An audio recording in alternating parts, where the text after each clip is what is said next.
The idea behind fact checks is to keep the media and elected officials accountable. Over the last several years, fact-checking has grown into an industry with the power to sway news coverage, elections, and policy debates, and to negatively impact a company's financial well-being. With the growth of these fact-checking outlets have come accusations of bias and instances of infamous failures. Who could forget? If you like your current insurance, you will keep your current insurance. PolitiFact repeatedly defended President Obama's claims about healthcare plans and then turned around and declared his statement to be the lie of the year. Hillary Clinton's claims about her private email had fact-checkers jumping to her defense. I never received nor sent any material that was marked classified, only to later recant and label the claims false. And early reports of the coronavirus lab leak theory were dinged by fact-checkers who later admitted the theory was viable. Many of these same fact-checkers now have deals with social media companies that allow them to severely limit and even halt the reach and monetization of people and businesses they might ideologically oppose. People want to know, who checks the fact-checkers? Welcome to Fact Check Check. A recent ad from the National Republican Senatorial Committee went after Arizona Democratic Senator Mark Kelly on the issues of immigration and border enforcement. Included in the ad was a statement that the senator had voted for benefits to illegals. He voted for sanctuary cities, for benefits to illegals, and against a border wall. Fact-checking outlet PolitiFact declared the ad's claim to be false. But is that accurate? That's the subject of this edition of Fact Check Check. PolitiFact issued its ruling by discounting 2 votes Kelly cast that were specifically cited in the NRSC ad, calling them inconsequential and symbolic, while also ignoring current U.S. law.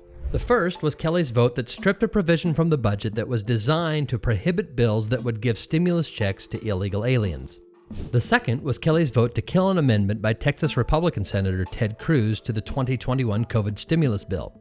The Cruz amendment would have prohibited any alien who is not lawfully present in the United States from getting any of the relief funds. PolitiFact declared Cruz's amendment was merely symbolic, claiming the bill already did what the Cruz amendment would do because the legislation required Social Security numbers for all benefit recipients. According to the outlet, none of Kelly's votes on the issue made it possible for immigrants who were in the country illegally to become eligible for the stimulus checks. But that's not the truth.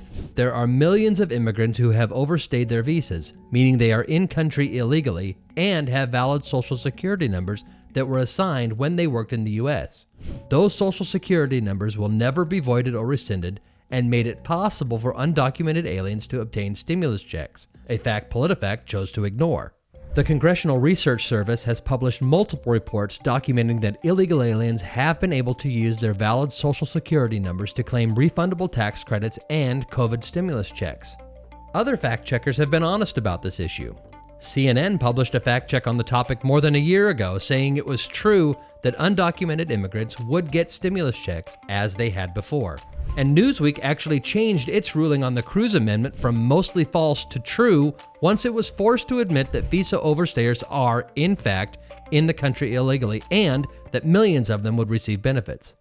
Our ruling on this fact check? Senator Kelly's votes killed amendments designed to keep undocumented immigrants from obtaining stimulus checks. PolitiFact ignored current law in order to rule against the NRSC's claim. Willful ignorance of the law is no defense, and PolitiFact's false ruling is indefensible.